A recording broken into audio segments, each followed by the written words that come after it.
আমার কাছে একাধিক মেয়ের জীবন কাহিনী রয়েছে, খুবই করুণ, বিশেষ করে ডিভোর্সি মেয়েরা। তো ডিভোর্সি মেয়েদেরকে অনেক ছেলে টার্গেট করে বিয়ে করার জন্য না, বিয়ের নাটক বানানোর জন্য। তারা বিয়ের নাটক সাজিয়ে সে ডিভোর্সি মেয়ের সাথে অবৈধ মেলামেশা করে, পরবর্তীতে তাকে বিয়ে করে না।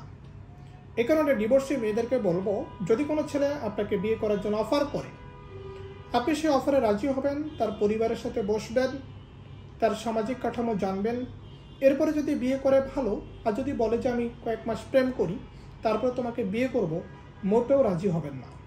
কারণ ডিভোর্সি মেয়েদেরকে আমাদের সমাজ ভালো চোখে নেয় না।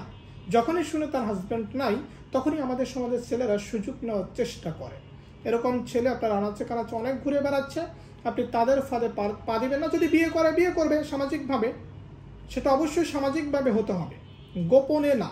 যদি সামাজিকভাবে বিয়েতে রাজি না হয়, তাহলে আমি ডিভোর্সি আপুদেরকে অনুরোধ করব, আপনারা কখনোই কোনো ছেলের প্রেম প্রস্তাবে, কোনো ছেলের মুখের হাসিতে রাজি হবেন না, তাহলে জীবন অন্ধকার হয়ে যাবে।